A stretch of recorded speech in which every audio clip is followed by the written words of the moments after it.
Uh, Good afternoon to everyone. I'm going to be making a presentation on the 11th meeting of the Basel Convention Implementation and Compliance Committee. This is the first time that we actually make such a presentation, so if you will bear with me, for those of you who are not familiar with the committee, I'll give you some bit of background. So we're talking here about a committee that was established by the Conference of the Parties in 2002 as a subsidiary body to the Conference of the Parties. With its establishment, the COP also adopted the terms of reference of the committee. The committee is a 15-member subsidiary body. Its composition is based on equitable geographical representation of the 5 UN regional groups, which means basically 3 members per region. And the committee members are expected to have expertise in scientific, technical, socio-economic, and/or legal fields, which means that the work program of the committee in general covers a wide range of areas. The committee meets at least one time between the COPs, and it is expected to meet in conjunction with meetings of other convention bodies. In the framework of the Basel Convention, this may be the COP, the OEWG, or, as it has been done in the past, the expanded Bureau, which no longer exists now. About the mandate of the committee, the objective is to assist parties to comply with their obligations under the Convention and to facilitate, promote, monitor, and aim to secure the implementation of and compliance with the obligations under the Convention. And the committee has basically 2 tracks to achieve this objective. First, it has a specific submission mandate. And under that mandate, the committee is to consider any submission made to it in accordance with the terms of reference with a view to determining the facts and root causes of the matter concerned and assist in its resolution. Submissions may be made by a party with regards to itself, with regard to another party, or the Secretariat. The second track under which the committee may act is under its general review mandates. And in this case, it is the Conference of the Parties that directly adopts the mandate of the committee by adopting a work program. The work program of the committee for 2014-2015 was adopted by decision 11.8.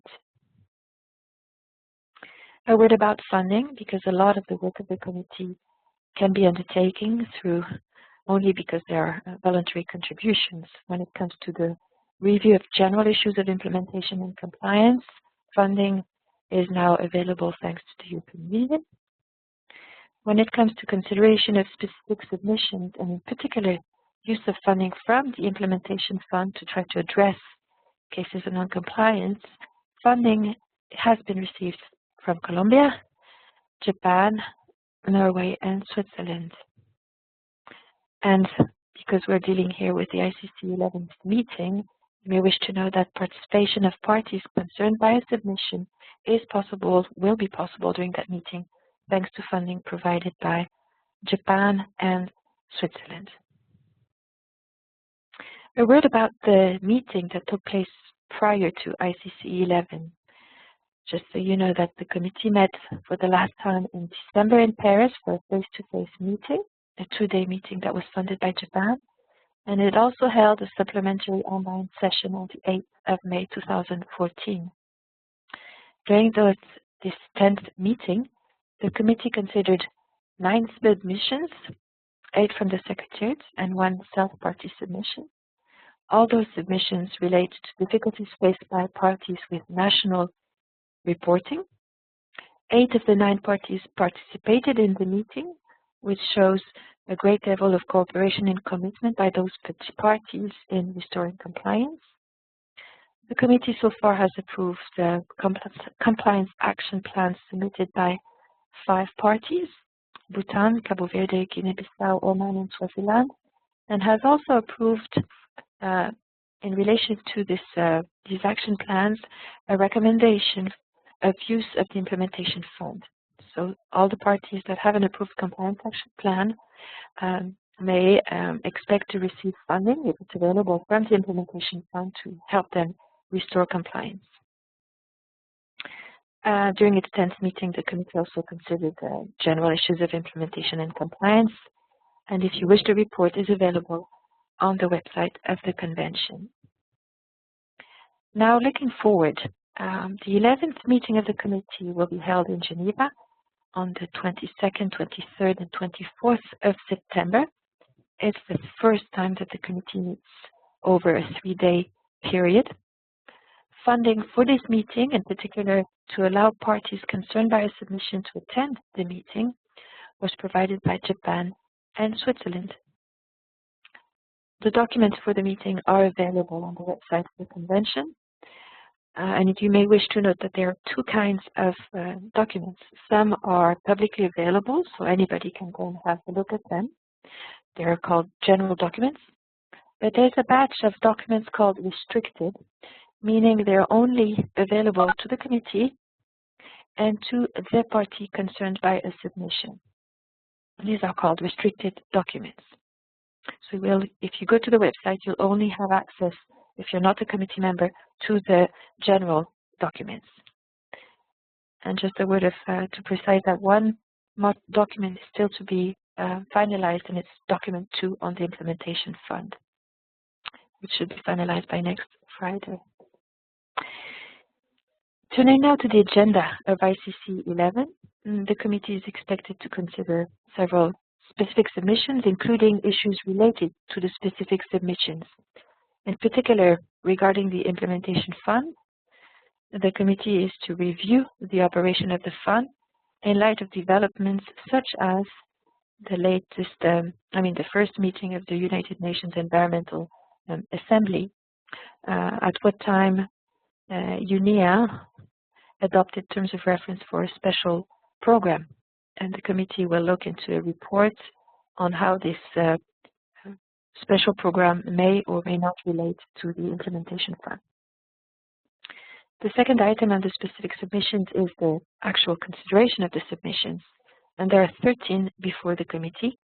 11 submissions were made by the Secretariat, and 2 were made by parties, in this case Oman and Central African Republic. Most of the difficulties pertain to national reporting, but some of the submissions concern the fact that the parties have not yet designated a focal point and or a competent authority. The third sub-item under specific submissions pertains to the evaluation of the amendment to paragraph 9C of the terms of reference that pertains to the Secretariat trigger. When the terms of reference for the committee were adopted, the Secretariat had a limited Secretariat trigger that was then extended by COP10, and this extension was confirmed by COP11. COP12 is to review this extended Secretariat trigger, and the committee will undertake preparatory work in this regard to assist COP12 in its determination. And finally, the last sub-item on specific submissions pertains to the legal framework program of the committee. Turning to the general issues of implementation and compliance that the ICC 11 is expected to consider, they pertain to a wide area of activities. I'll just list them here. It's national reporting, national legislation, illegal traffic, insurance bond guarantee, the control system, and the updating of the manual for the implementation of the Basel Convention, including a revised checklist for the legislator. And if you have any questions, I'll be happy to answer them to go into more specifics. You will see that some of the items listed there have a little asterisk next to them, and that means that the committee will actually be consulting the OEWG9 on 4 draft guidance documents in order to secure broader input before finalizing those guidance documents. The committee, of course, will also prepare its draft work program 2016-2017 for the consideration of COP12. About the organization work of the committee, like I said, it's going to be meeting over 3 days. There will be meeting with the bureau in advance of the opening of the meeting. Specific submissions are expected to be considered on Monday 22nd and the morning of the Tuesday 23rd of September, with the participation of parties concerned by submission. Some will participate in person, some will participate through a conference call. So far, 10 of the 13 parties have expressed interest in participating in the meeting. And then on Tuesday afternoon and Wednesday, the committee will turn its attention to the review of general issues of implementation and compliance. Thank you very much for your attention. If you have any questions, these can be asked after the second presentation by my colleague Kay. Thank you. Thank you, Juliette, for your presentation. We're now going to give the floor to Kay for her presentation. Kay, the floor is yours. Please go ahead.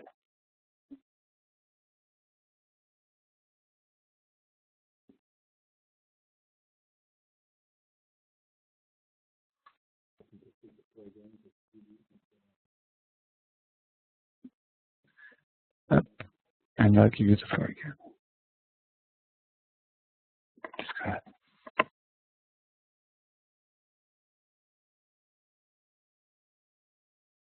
Thank you very much, Dan, and my apologies for being late to joining your webinar.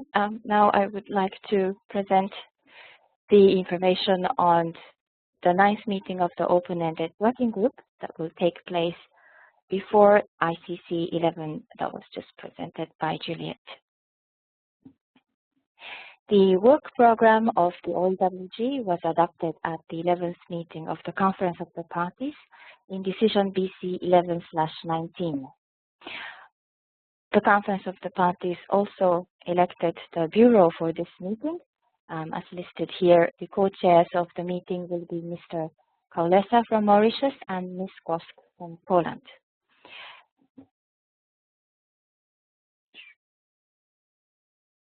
The pre-session documents for this meeting have been posted on the website of OEWG9. This is listed here, www.basel.int/OEWG9.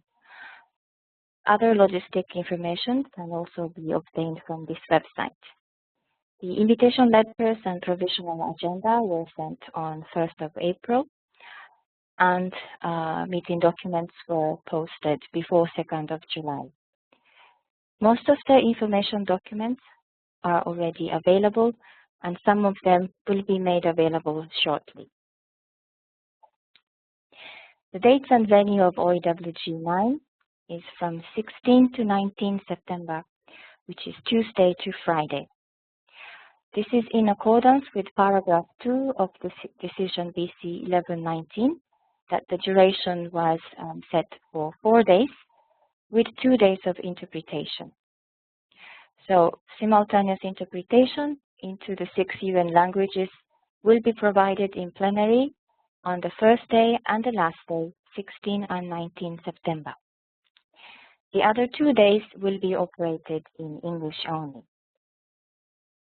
The time for on-site registration is also listed here. On Monday, 15 September, there will be pre-meetings, so the participants can start registering themselves from 10 o'clock in the morning until 6 p.m.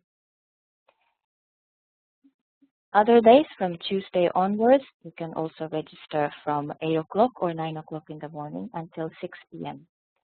The venue will be at Geneva International Conference Center. These slides provide information on pre-meetings and other events. On Monday, 15 September, there will be Bureau meetings scheduled from 2 p.m. to 3 p.m.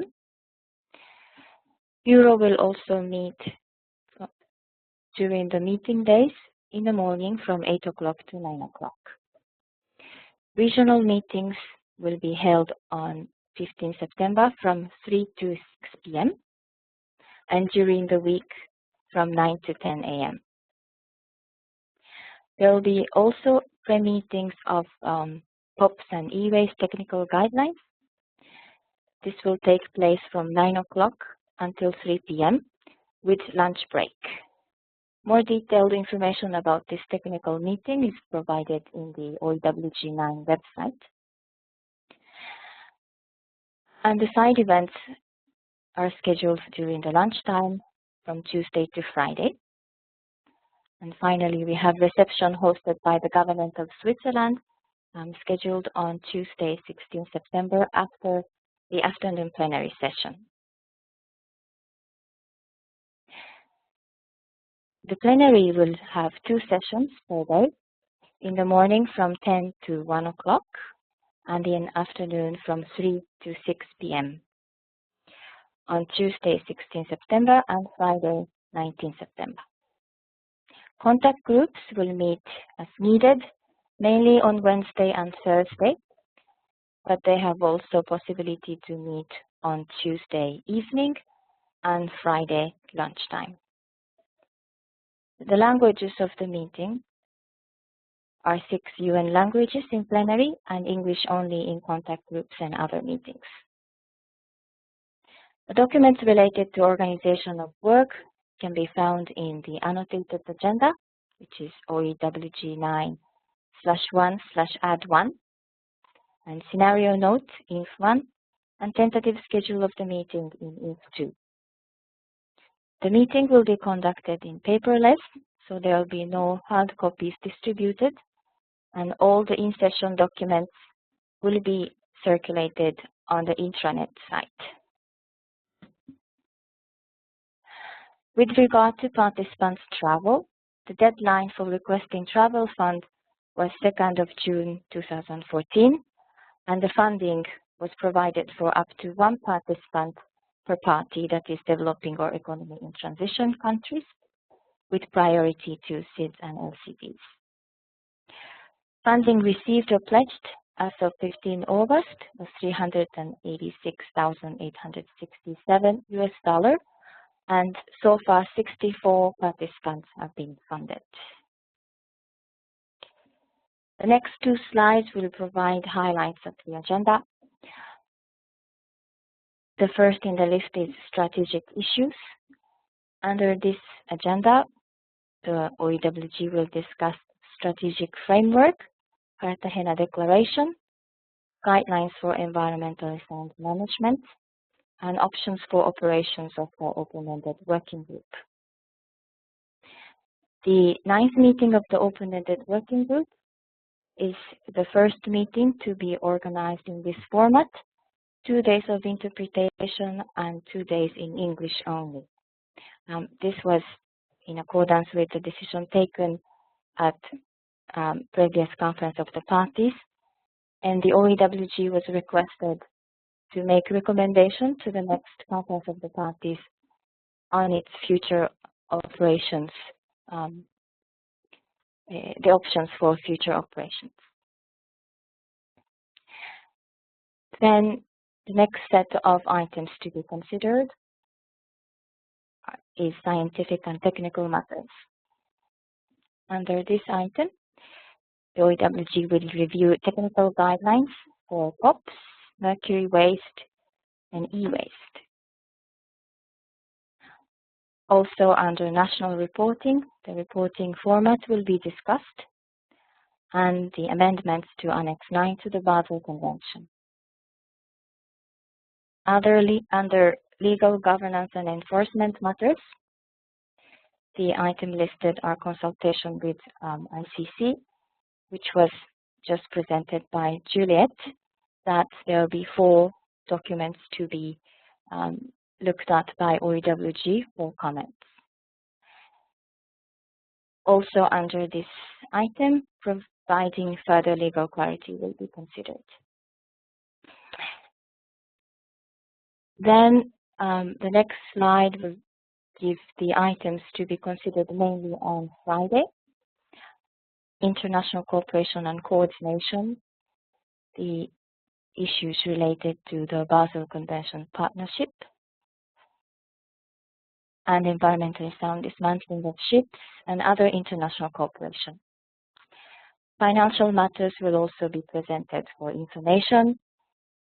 And then the work program of the OEWG for 2016 and 2017 will be considered. There's a draft work program presented in the meeting document, and the draft will be forwarded for consideration at COP12 of the Basel Convention. Under other matters, the report on the first meeting of the N4s and the information on science fair at 2015 COPs will be presented. Thank you very much for your attention, and I'll be happy to answer any questions relating to OEWG9 organization. Thank you.